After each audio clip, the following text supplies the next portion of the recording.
Boo, boo, boo, boo, boo, boo, boo. Boo, boo, boo, boo, boo, boo, boo, boo, boo. First things first, a 3 mana cost landmark. Before even looking at what it says, I'm gonna say trash, because I can't see Shadow Isles playing landmarks effectively. Haunted Tomb. Countdown to revive the strongest dead ally. It's not broken. I don't think it's broken. I like it though. I like the card. I do like the card. Anivia. It's not bad with Anivia. It's not bad with Viego. It's not bad with a couple of cards. There's a few cards that it's not bad with. This is actually solid with Karma as well. It is a solid Karma card to a large extent. Because what's really cool about this with Karma is you can play Karma on mana 8. And instead of waiting for mana 9 or 10. Reason being, you play Karma, they kill her, you pop this down and she revives herself at mana 10, which is really scary. To have Karma auto-summon herself at mana 10, and you have full mana to defend her. So that's pretty cool for Karma. But like we already have a 3 mana cost spell that revives a unit that died. This is strongest. So this could be played like after. It's not. It can be played like, let's say your Karma died on mana, like your Viego died mana 5. You play another Viego on mana 6 or 7. You just drop this down randomly on 8. Mana 10, you're gonna have a second Viego popping down, no matter what happens. So that's pretty strong. But is it broken? No, I don't think so. It's actually decent. I'm surprised. I didn't expect it to be good. 3 mana landmarks are usually bad. It's a pretty big tempo loss. You have to be careful what deck you play this in, because it does nothing for 2 turns. It's literally 3 mana do nothing. And you can destroy the landmark and delete it anyway, but that doesn't matter. It is a 3 mana do nothing, absolutely. For 2 turns it is. So versus aggro, dead card, versus really fast combo decks can be really tough to get value from. But yeah, I like it. I like the card. I think these cards are very fun to play with and play around. Very, very cool. Talia SI. Maybe. I don't see why not. But yeah, I like the card. Overall, solid approach. Consider me interested in playing around with it. 3 mana Targon. Always interesting. Dragon Roost, I'm going to say it sucks. Because it's... When I saw 3 mana Targon, I'm thinking Malphite. I'm thinking Malphite, Talia, Malphite, whatever. But dragons? Countdown 3 summon... Yeah, I know it's the 5/6 dragon, but that dragon also draws cards, right? That's very interesting. But it's countdown 3. I like the card. I'm going to be honest. I don't think it's busted or anything, but I think it's a solid card. I think it's solid in some decks. It is on curve with Talia on 5. It is, absolutely. Play this on 3, you play Talia on 5. On 6, you have 2. But it's not going to, like, break the game. Let's be fair. I mean, you have 1 mana Yetis that are 5/5s and stuff. It's not going to break the game. But it's a cool idea. I like these kinds of cards that are kind of slow, kind of like put some stuff, defend, and hold on for 2-3 turns, and then recover, right? I like that gameplay style where you're using your HP as a resource. You're dropping down to, like, 5 HP, but then your payoff comes... You heal back the full, you know, that's the kind of gameplay I enjoy. So I'm a fan of both of these cards. This is fun for me. These are the most exciting cards we've had so far in the reveals. Both of these. I'm enjoying this. I'm imagining what I want to build better than Rock Bear Landmark. Rock Bear Landmark is a decent one too. It's challenging 3 mana Shyvana and Ruined Dragon Guard. Yeah, but that's only if you're playing this in Dragon decks, right? You don't necessarily even play this in Dragon decks. In Viola's Vox is a value card. It generates more cards, right? It's a decent unit. You don't need to play dragons to play him. Also, you get dragon on turn 4 with Clockling if they can't block it otherwise. Exactly. Absolutely. You play Clockling on top of this, and all of a sudden, mana 4, you're in a really good spot. Yeah, there's ways to make this work really well. I like this card. I do. I like it a lot. I think it's a lot of fun to play with. I might enjoy playing this in non-dragon decks. Not necessarily in dragon decks. I don't know. I don't know how well it fits in dragon decks. Because dragons, you usually want to be having a certain kind of tempo. And this kind of is, I don't know. It makes your start a lot weaker. It's really bad versus aggro as well, for example. Versus aggro, this card absolutely sucks. To an extent. Depends on the deck you play it in. All right. Cool card. I'm a fan of both of these. This is fun. Talia, Malphite, it definitely does fit, yes. Strategic Execution. Noxus. I have no idea what this can do. I see it's a slow, so I'm not sure if it's going to be good or not. Most slow cost cards suck. Stun 2 enemies. Bad. Or spend 6 mana to summon a Legion General. That's a Yasuo card. Wait. What is Legion General? Oh no, that's not the Minotaur. No, that's not the Minotaur, dude. That's the... Oh no. That's this dude. Dude, for a sec, I thought it was Minotauro. I thought it was this dude for a second. That would have been so sick. I'm like, this card is amazing. I thought it was an amazing card. I thought it summoned Minotaur Reckoner. It summons the Generale? No! Legion General's still good AF. Yeah, but it's overpriced. I'm not a fan. Trash card, I'm going to call it. I'm gonna say this is trash. I'm gonna say just bad. It's great with Karma. Why? Stun 2 enemies 2 times. The value! You get the double stun of enemies. Genioso! So genius. Anyway. Summon 2 generals. Chat, please. You're hurting my soul. Hey, Grappler, they printed a card that allows you to summon a 6 mana card using spell mana. It's not even a 6 mana card. It's a 5 mana card that costs 6. What? Like, do you know how many better summon unit cards there are in the game than this? Come on, chat. The only reason you would even consider this is because you have the versatility of the stun 2 as well. Come on, chat, please. You're hurting my brain. I'm going to say, like, 2 out of 10. I'm not going to give it a 1 out of 10 because, you know, maybe there's something I'm not seeing here, but no. Because, like, it has some interactions with Phlox, for example. I don't know, dude. I'm just going to say no. Isn't there, like, a card that was recently shown where if an enemy is stunned, it, like, I don't know, dude. Meh. All right. Next card. Shahima.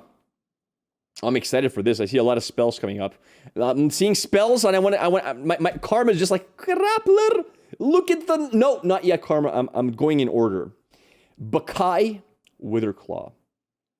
Baccai Witherclaw. 5 mana, 5/4 trash stats. When an enemy is challenged... That's just bad, dude. That's just bad. I'm sorry. Jarvan? What does that have to do with, like... Jarvan doesn't care. Jarvan has barrier, bro. Yeah, like, but it's like bad. It's just simply bad. Like 5 mana, 5/4. Rolling Sands, why does that matter? It's a 5 mana, 5/4. Like, 5 mana, 3/7, I think maybe. But, like, this is literally just going to get, like, killed instantly if it's a problem. And usually it's not even going to be a problem. Like, rarely it's going to be a problem. How do you usually defend? Like, whenever something's challenging you, it's usually already winning the challenger trade. Either it has barrier, either it has more attack than you have, has more HP than you have attack. Usually the trade is there already. And usually the way you prevent challenge is by using removal or stunning. Doesn't really change much. Like, if it would have said, when an enemy is challenged, give the challenger spell shield. Oh, interesting, you know? Interesting. Well, now maybe we have a value engine where we're generating spell shield on champions. Like, you can think about very interesting things to do, but, like, no. Nowhere close to enough payoff for something that doesn't do anything when you play it. It has no impact on board presence. And yeah, I'm gonna say no. I'm not a fan of this card. All right. Next card. Oh my god. Ionia slow spell 5. You better be good. You better start a free attack with 2 Dragonlings. All right, first of all, the fact that you deal 4 makes no difference, okay? Ionia doesn't care if it deals damage. Unless you're playing aggro Ionia. If you're playing aggro Ionia, you're not playing this deck. You're not playing this card. This is a control card. And control cares not about how much damage you deal to face early on. It makes no difference. So this is only heal 2 if you're lucky. All right? This is 5 mana, heal 2 if heal 4 if you're lucky. 5 mana, heal 4 if you're lucky. If he doesn't just like play Static Shock or something, right? So in control, not a chance. It does nothing. The only card I can see this maybe seeing play with is My boy I Shark think Chariot. even 5 mana summon 2 Dragonlings is better since they can defend. Like, no, they can't defend. They cannot defend because they start attacking. So they can't chump block. It doesn't summon 2 Dragonlings. They attack, which means the opponent can just let them hit face, and then you have no blockers. You summon 2 blockers that don't block because the opponent just takes the hit the face. So they can't attack. The attacking part is actually worse. No, they said, I think even summon... Oh, I think even summon. Got it. My bad. Yeah. I mean, the card would be better if Yes, it is agreed. just summon, no free attack. Agreed. Absolutely. That's why I think... I've played Hecarim, Hecarim Ionia many times. It was actually one of my more successful YouTube video archetypes. OTK Hecarim. This is not that bad in OTK Hecarim if you're playing Shark Chariots.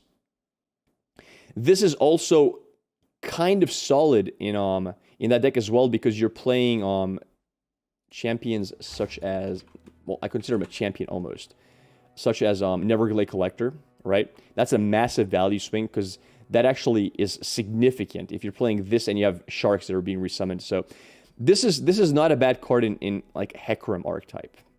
I like it for Hecarim. I kind of do. The fact that they heal is kind of good. Now, there are cheaper ways to do all of this. There's the 3 mana cost card, summon 3/1/1s that attack, and then you can attack with them, right? And this can't block, which is a downside. So I really don't know if this is going to be decent or not. I'm not sure. I really don't know if it's decent enough. The only thing, like, the reason why it's interesting is because you can attack on your defending turn and generate sharks at that turn as well. So you have more ways to level Hecarim. You have more attack turns to do it. But yeah, I'm not sure. I'm really not sure. Giving Ionia an option to attack on your non-turns, like for example, you could, like, theoretically on mana 8 you could play this, and Jarvan could attack on your defending turn, which is kind of interesting. Like if you're playing for some reason Jarvan with this, but there's no reason to do that. Overall, interesting card. I don't think it's that good. The problem is, I mean, it's actually not that horrible if Karma generates this card freely. Because that's one of the things I was thinking was, will this clump up my hand? Because once Karma's leveled, that is heal for 8, right? That's kind of solid if Karma generates it randomly. It's not a bad card per se. But yeah, I think it's like a niche ephemeral build card. Misfortune Aurelia card? Yeah, no. First of all, they never play Ionia. No, I'm going to say no here. Burst 6 mana, already super excited. This is a cost line that is always so much potential.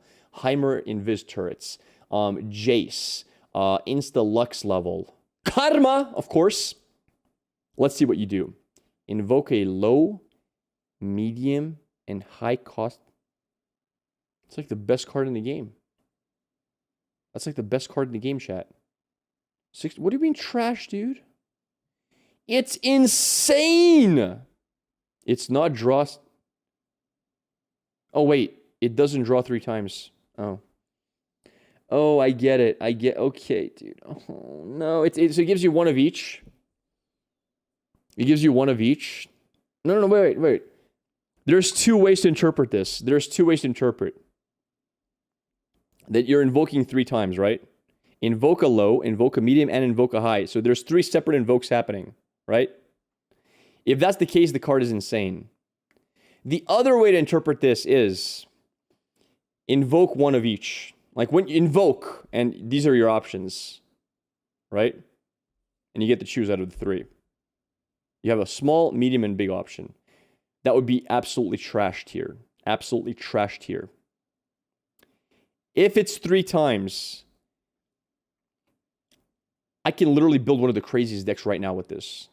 Like, listen, this is so insane.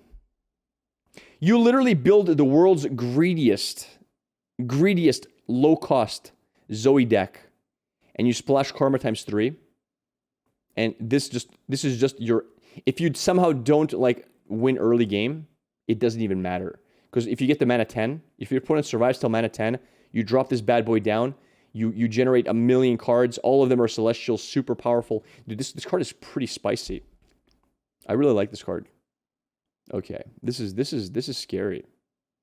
This is a strong card because when you think about it, star shaping, right? This is literally star shaping included, but you get 2 other cards as well. Keep in mind, when you invoke the what do you call it? When you invoke the low cost one of the cards could be 0 cost, reduced cost as well. Like, that means you can play your other cards at a cheaper rate. Medium cards are all pretty dang good. You have sisters, you have a lot of... You got so many options. Getting three invokes straight is insane, if that's the case. Now, type 1 if I'm going to tell you what the really big downside of this card is. There's one downside no one's talking about. I haven't seen a single person in chat say it. Oh my lord, and it's so bad. It's not 6 mana, do nothing, chat. That's not the downside. I'll tell you the downside. Who knows this song?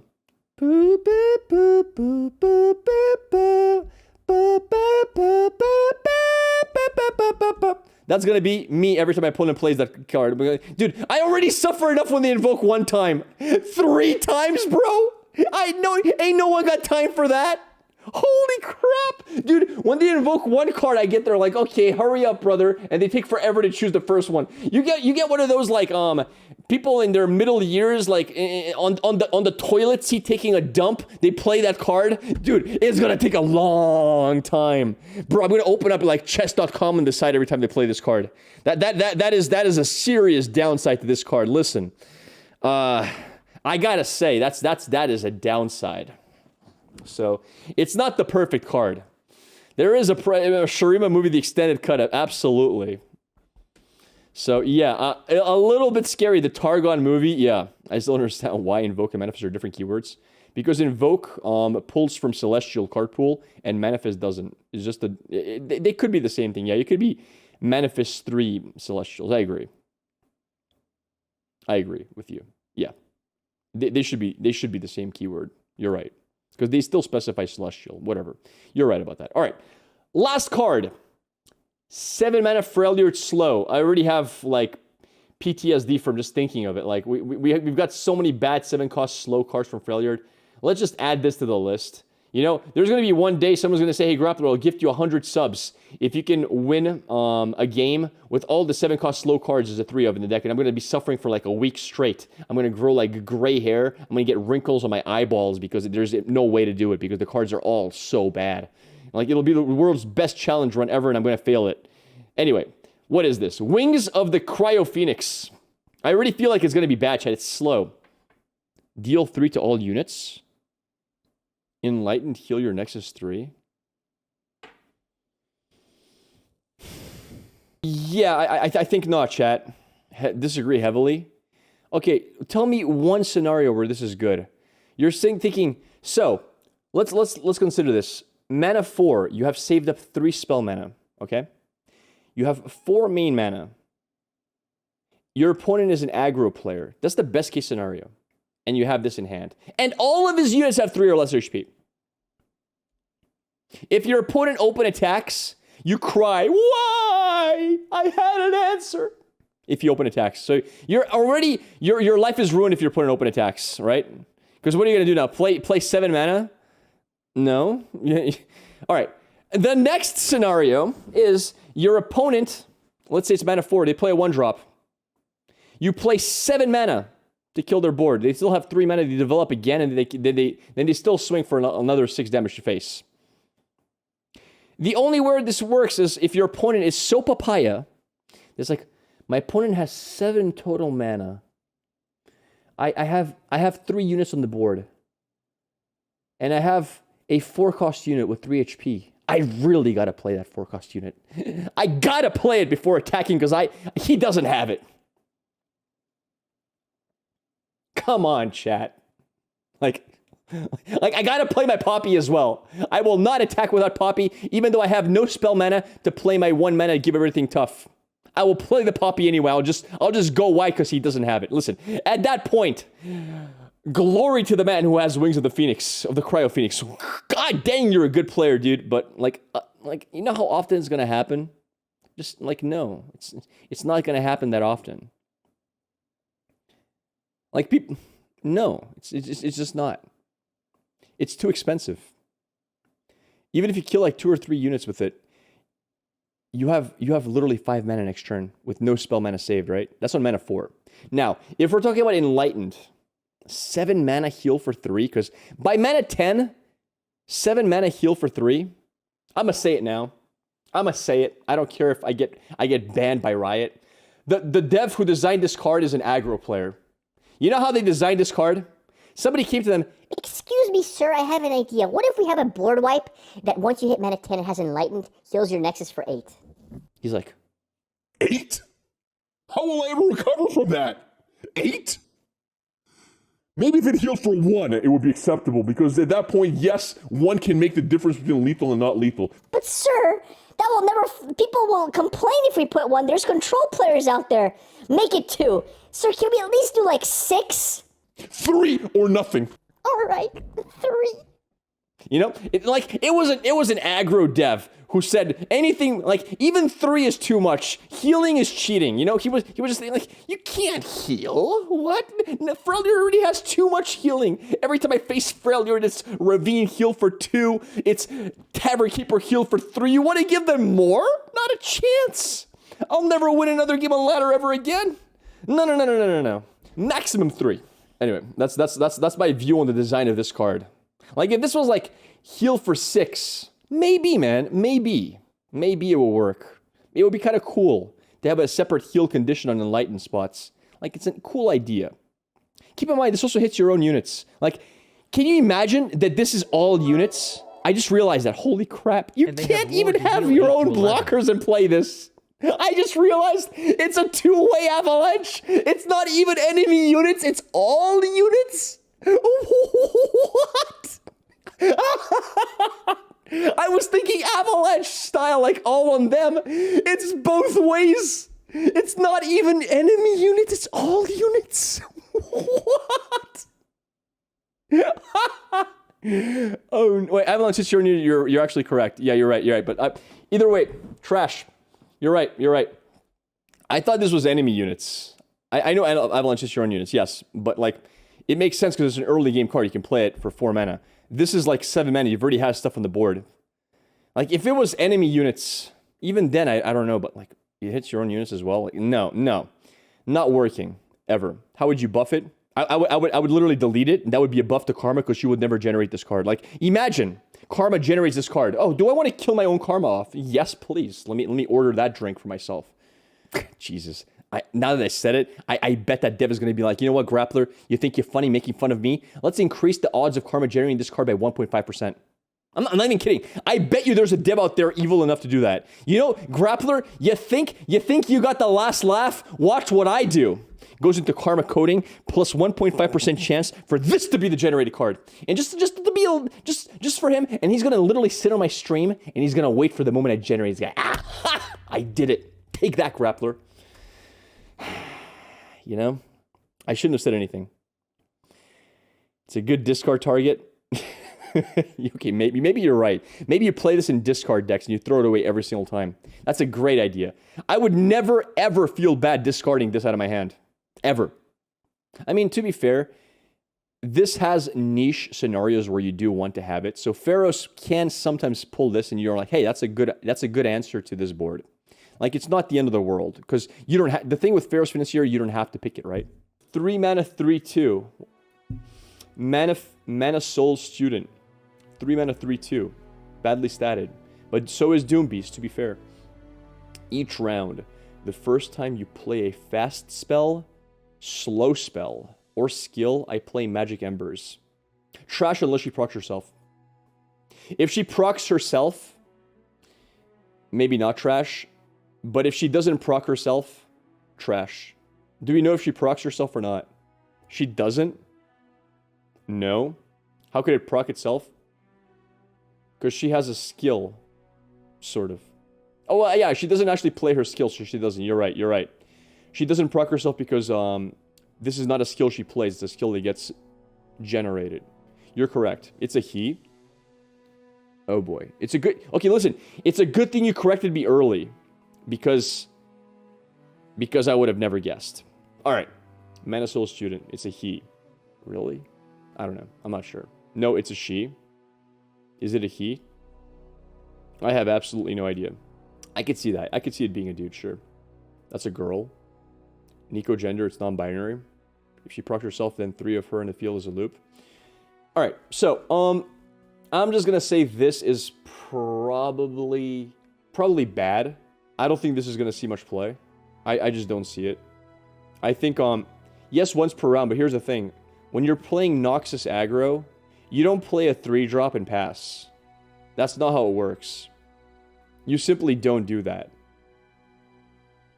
Like, how do you play a 3-drop and pass? You don't. Like, imagine this on mana 3. Okay, imagine this. You're playing versus aggro, right? You're trying to survive. Let's say you're playing a control deck. Mana 3, your opponent plays a 4-3 Overwhelm and swings for the fences. Holy crap, that's tough to deal with. Mana 3, they play a 3-2. You Mystic Shot, GG. Later. Mana 3, they drop this, you play Avalanche. Later. It's just...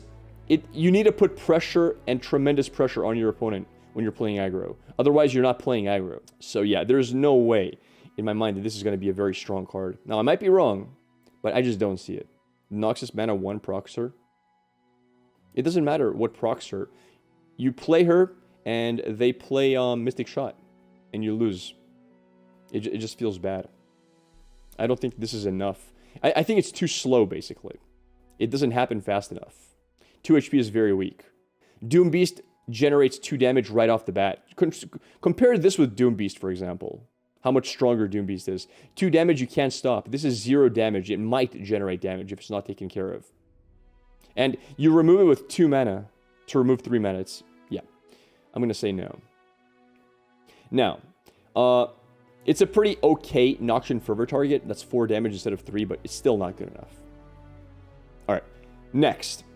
Spell Slinger, a 2 mana 1/1 spider? How's that a spider, dude?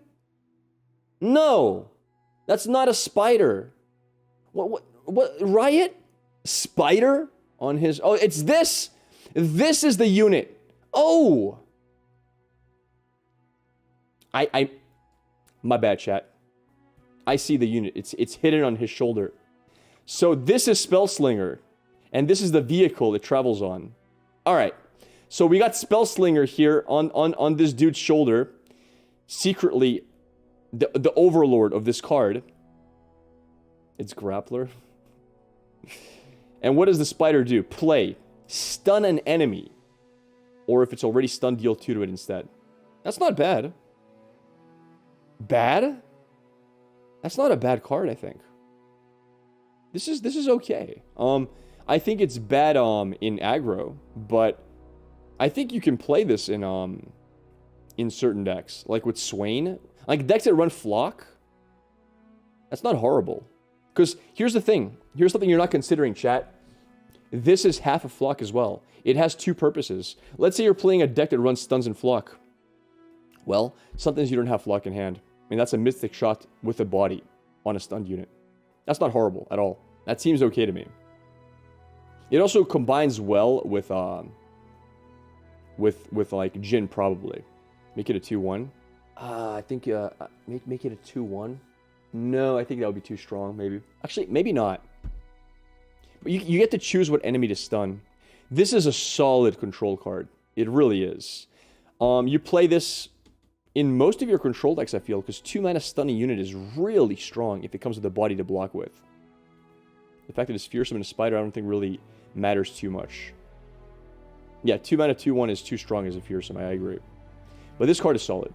I like this. I think this will probably see play in Swain decks. Because dealing 2 damage is also pretty significant. I mean, there's often times where you just don't have enough reach with Flock. Yeah, I like this. I like the card. 3 mana Stun Spider is worse than this. Is the 3 mana Stun Spider worse than this? I don't know. They're both very similar. 3 mana Stun Spider is a very good chump blocker because it trades well. It has 3 attack. This doesn't trade well with almost anything. That's something you have to consider.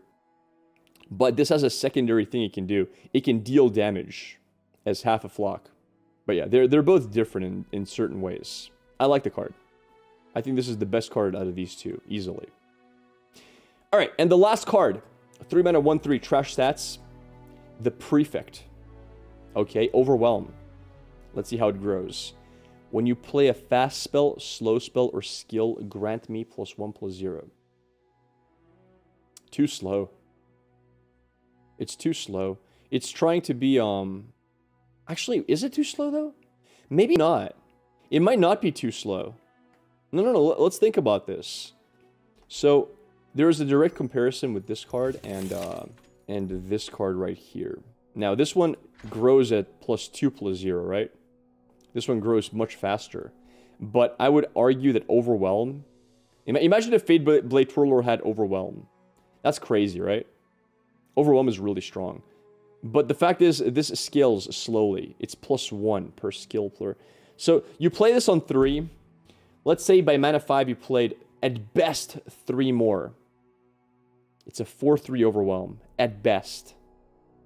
When you can just play a 4/3 Overwhelm for free. Yeah, I'm going to say way too slow. I think it's too slow. Instead of Ballistic Bot with Victor and Riven, I can see that. That's interesting. I could see that maybe. Maybe. It would hit for a lot. But Ballistic Bot pushes 1 damage per turn, which is also significant when you think about it. And Ballistic Bot also grows from every single one of the spells as well. So they work very similarly. But Ballistic Bot generates his own card, which levels up Victor, which is significant. I'm gonna be honest. I really hope Annie is fun to play. I really do. Now, all of you guys said you're certain Annie's gonna be aggro. I'm not 100% certain. Like, these are not aggro cards. These are like combo cards. Every one of them is a combo card. None of these fit in an aggro deck. This doesn't. This doesn't. Actually, this might, but I don't think it does. And this certainly doesn't. Like, they're kind of slow to be aggro.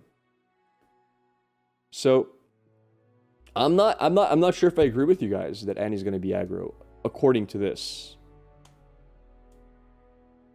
She's combo? Yeah. Something more like, is Victor aggro? Like, do you guys consider Victor to be aggro? No. Is Riven aggro? Not really. She's more combo. She's like mid-rangey. She and Jin will be like a slow burn? Maybe. She'll summon Tibbers? I hope so. I really hope there's some really cool interaction with the teddy bear. That would be a lot of fun. Here we go, chat. Annie's temper burns bright. Now, I'm going to be pausing to look at the cards, but this already looks pog. Come on, Tibbers. It's playtime. What good's power if you're not gonna use it? Come out, wherever you... Okay, she's a 1-drop from Noxus. Oh boy. This can be really good or really bad. Annie! 1 mana 0/2. Attack. I deal 2 damage to my blocker. If it's dead or gone, I deal 2 damage to the enemy Nexus instead. She's a 1 mana 2/2 basically, for now. But she doesn't deal damage to both of them. Level up, I've seen you play 6+ fast spells, slow spells, or skills. Why does she have this level up? Okay, that sounds like fun. It's Mr. Kythero! Kai... It's Kythera, Annie. Hey, Tibbers. Oh, I wanna play! This way!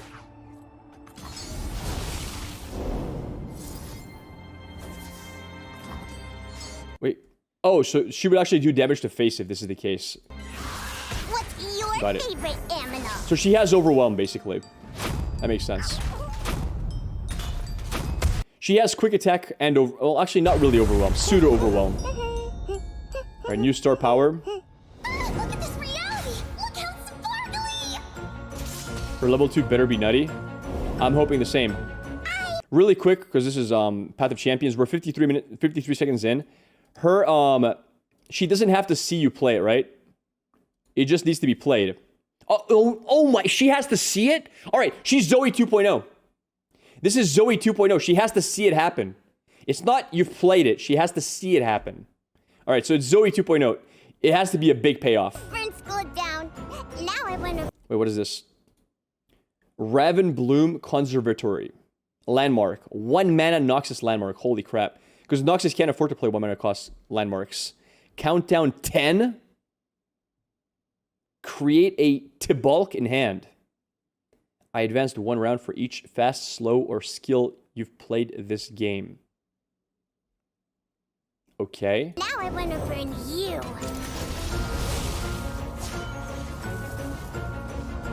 First the smoke, then the fire, then the timbers! When I level up, create Tibbers in hand. Okay, this is exciting. I'm going to be honest, I'm already excited. This could be a control deck. I'm excited, chat. I don't know about the deal damage to Nexus, but I'm excited about Tibbers. Attack, I deal 3 damage to my blocker and stun it. If it's dead or gone, I deal 3 damage to the Nexus instead, okay? Okay. It's not aggro yet. Unless Tibbers is a 7... No, don't be an 8-8 overwhelm, please. If they don't break, they'll burn. That's all I ask for. Okay, this is Tibulk. This is from the landmark. 6 mana, 6/6 overwhelm. When I'm summoned, grant allies everywhere +1/+0. And for the rest of the game, all your spells and skills... It's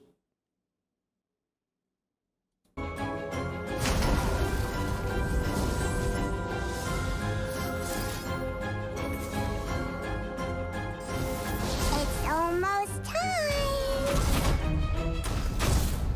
Did you like that, Tibbers? Wasn't it fun? Wait, we haven't seen Tibbers yet. Where's Tibbers? There's nothing a good giggle can't fix. Wait, we got scammed. Where's Tibbers? Say night-night. Disintegrate. 2 mana Noxus spell. Fast. Pick a unit. The next time it takes damage this round, kill it. Insane? Wait, why is that insane? Why is that broken? It's just reverse Scorched Earth, yeah. But you can play around it. Like, Scorched Earth you can't really play around. Scorched Earth you can. I don't know. I don't think this is insane. Am I crazy? It's fast. Yeah, but it's... Anyway. Fire is beautiful. We'll see what happens. Billowing, beckoning. Unless... Okay, never mind. Don't make me hurt you. It's good with Quick Attack. Quick Attack actually works really well with it. It's very good with Quick Attack. All fall down. Don't be scared. 6 mana, 5/5 Fearsome. Play. Stun an enemy, then deal 2 to all stunned or damaged enemies. There, Tibbers. They won't hurt you.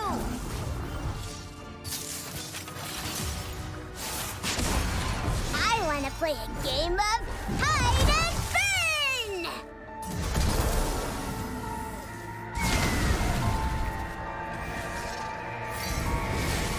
Stay in school, Annie.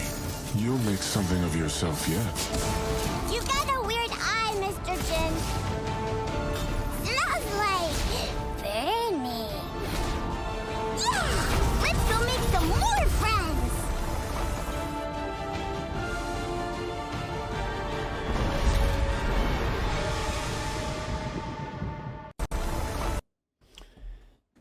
Okay, I think Annie is pretty dang strong, dude.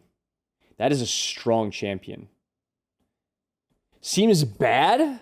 Really? Listen, this is a 1 mana 2/2 with Quick Attack. Okay? It is a 1 mana 2/2 with Quick Attack and Pseudo Overwhelm. She's pretty dang strong as a 1-drop. That said, how good is her level up? It's a 3 auto-included deck, burn decks. I'm aware of that, yes, absolutely. You can totally see Ruben Zoo's playstyle in these cards, me too. How easy is she to level up? Not that easy. Not that easy to do. I wonder if you play her with buffs. Not really. All right, apart from Annie, what are we looking at? Tibbers. I think Tibbers is not that strong in a aggro deck. All right, so you can play Annie as a just normal 1-drop for Noxus. Remember back in the day, people used to play Teemo and Noxus aggro? Well, this is Teemo 2.0. It's a better Teemo on turn 1 because pretty much nothing can block her on turn 1. Who plays 1/3s on turn 1? Nobody does so. So She's a great turn 1 unit. And nothing trades with her because she just kills anything and survives. As for Annie control, because Tibbers is more of a like mid-range control unit, it doesn't have overwhelm, it's easily chump blocked, and it doesn't do anything to Nexus per se. But it does stun one enemy and deals damage to all stunned enemies. But it's only 2 damage, which is kind of weak. It is 3 damage if you're playing Tibulk, because Tibulk makes this hit for 3, right? So that is one thing to consider as well. From the Ravenbloom Conservatory. I don't know. I'm not sure how good Annie's going to be in mid-range or control. Not 100% sure. Tibber should have been what Tibulk is. I'm not sure. Annie's Disintegrate. Okay, so here's what I think. I think this card is pretty awesome. You know in which deck? In Yasuo decks, funny enough. Why? For multiple reasons. First of all, stuns kill along with this card, obviously. Obviously, stuns kill along with this card. But, hear me out for a second. This is where the true genius is from Annie's Disintegrate. What are 2 units that see play with Yasuo? What is Yasuo? Who is Yasuo's best friend, chat? We got Yasuo, really quick. Who's his best friend? Fade Blade Twirler, exactly. Every Yasuo deck, his best friend is Fade Blade Twirler. What do they have in common, chat? Tell me, what do they have in common? I'm curious. What do they have in common? Stun? No. Quick attack. Quick attack. Listen, if they block Fade Blade Twirler or Yasuo with a 5,000 HP unit, it will die and it won't kill the other unit. Your unit survives. Because they strike first, damage is taken, and the unit dies. This is amazing with quick attack. Because it's a guaranteed kill on the unit. Unless they can hush your quick attack. Even if you're hitting for 1 damage. That is insane. Frostbite, I mean, of course, there are ways to stop it. I'm not saying they're not. But it's very strong in quick attack decks. Yeah, you have to hush it, basically. But even if you hush it, at least it's still a 1-for-1 to an extent, right? Like, you're still killing the unit. No matter how good of a blocker it is. Disintegrate can kill any of Annie's blockers. Absolutely. Yes, it works with Annie just as well. Correct. Now, it's important to realize you have to play this in the right order. For example, let's say you attack with quick attack. They block, you play Disintegrate on top of that. They play Frostbite. If you play something like Mystic Shot, it doesn't do anything. Because the damage has to happen after Disintegrate activates. So this is not a very easy card to use, per se. You can't play it and then do damage, because very often you'll play it, they'll accept it, you'll play damage, they deny the damage, and all of a sudden, well, Disintegrate did nothing. Because this is only for that 1 turn. Another way to consider this, for example, is, let's say they have a 3 HP Karma on board. You play Get Excited. Karma plays plus 3 HP, right? She goes to 9 HP all of a sudden. Well, you play Disintegrate. And now, no matter how much she buffs herself after that, that damage will be lethal. So, this is a cool card. It's going to take some getting used to, but it's a very, very cool way to play the game. Blade Edge support, absolutely. But again, the problem with Blade Edge is you have to play it after the card, and then you're asking to get 2 for 1, right? If they have a way to deny the Blade Edge. Then this card literally does nothing. It's a 2-mana do nothing, which is a problem. You play Disintegrate on, let's say, Viego, and then you play Mystic Shot on Viego, and Viego turns himself into a landmark. Well, nothing happens to him, to an extent.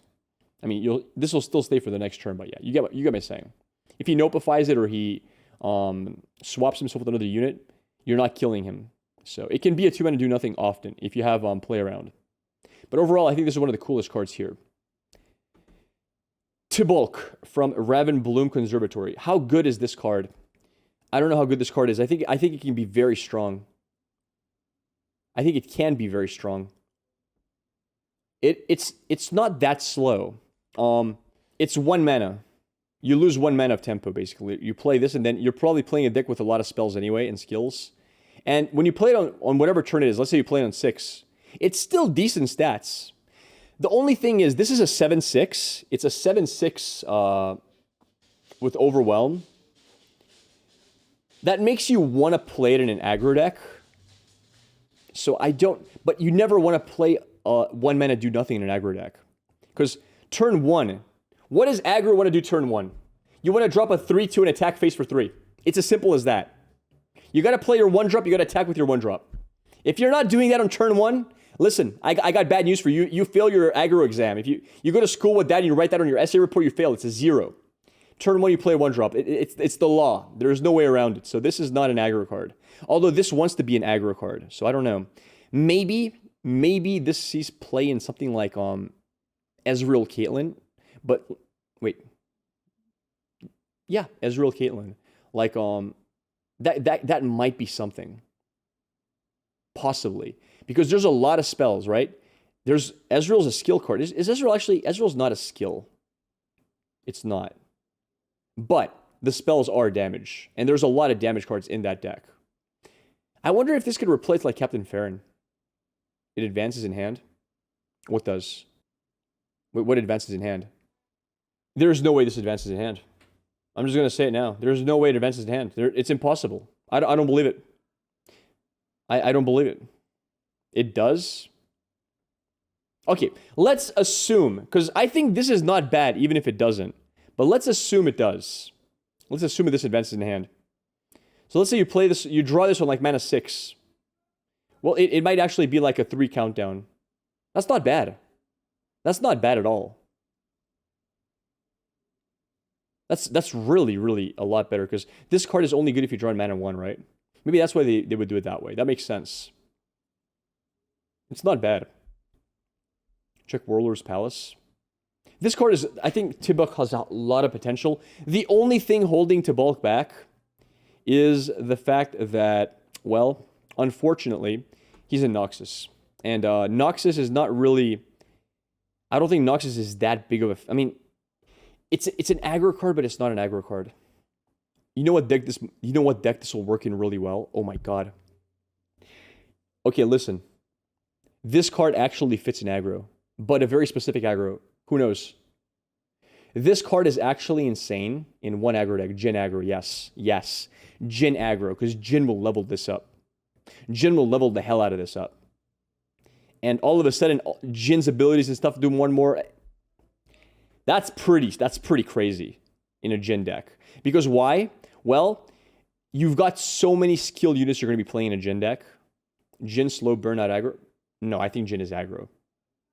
I built a Jhin deck on stream yesterday, but basically, this is how you build Jhin, in my opinion. You open Noxus and you do this. And it's really easy. You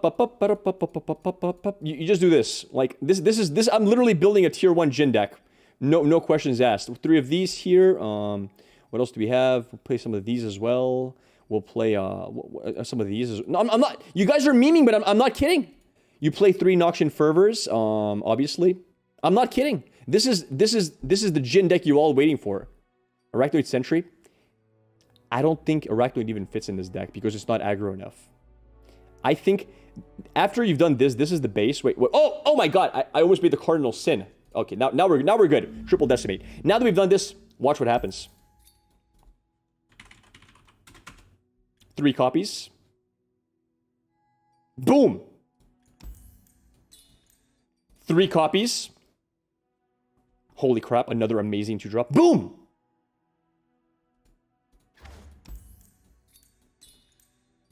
Three copies. Boom! These are all amazing cards that aggro does not have access to because you can only play a certain amount of cards per region. And Jhin just allows it to happen. No, I'm not done yet. Copies. Boom! And then, at that point, that landmark is literally so leveled up. If you ever top deck, you just drop it and it just generates immediately a Phoenix in your hand. And then everything is buffed at +1 as well. And all your skills do more damage. And all of your... And that's a permanent buff. Actually, it's not permanent. I think it has to stay on, the skills have to stay on board.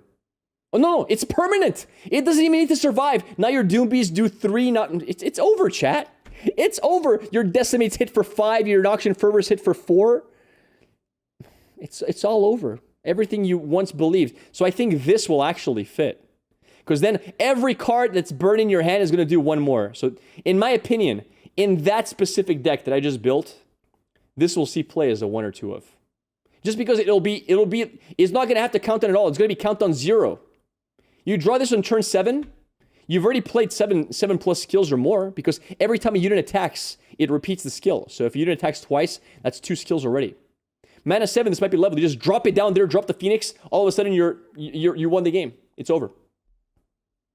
Noxious Fever is still going to do 3. It's not a skill. Yeah, but my friend, my buddy, all your spells as well. You're forgetting. The Tibble doesn't care about your skills. It's also spells, my friend. He buffs everything. All your burn is buffed. It's not just the skills. It says spells as well. This with Imperial Demolitionist, all of them. Not every one of the cards I just showed you. Every one of these cards, look. Right here. Demolitionist. She deals 3. Everything. What else do we have here? Let me think. She deals 2. Everyone I showed you before, Doom Beast deals 3. Noxious Fervor deals... And it fits so easily into this deck. It's going to be an insane deck, in my opinion. I kind of don't want to build it because I feel like I'll make like... If other smaller people build it, like it'll take a few days to get into the ladder, but if like I build it or play it, it might just become ladder turn game day 1. I'm hoping I'm wrong. I'm hoping I'm wrong, but in my head it just makes sense. You can't have Jin with House Spider. Also pressure. Wait, why not? Brother, you're playing literally Noxus as your second region. Your second region is Noxus. Look. That's all Noxus. Not a single one of these are not from Noxus. You play Jin as your second region, which allows you to play Doom Beast, which allows you to play Boom Crew Rookie, which allows you to play Crackshot Corsair, etc. That's your second region. Your first and main region is Noxus. So yes, you can. Absolutely. This is going to be crazy. And you probably put, what's her face here as well. Like, she fits so well on Curve. You play Annie. Annie just fits here. You can make cuts, like, you probably maybe cut, like, Regent Guard for Annie. Maybe even cut Precious Pet, because you're playing Crackshot Corsair, which is a better Precious Pet, probably. And, you can make space. You can cut a lot of things out of this to make space for the new cards. But overall, scary deck. Very scary deck. You know? It's kind of funny.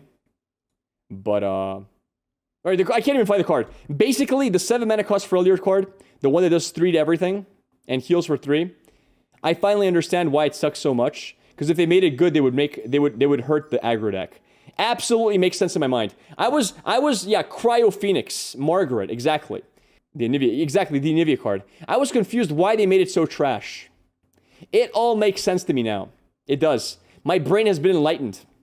You know, it's funny because the card is actually an enlightened card. My brain has been enlightened.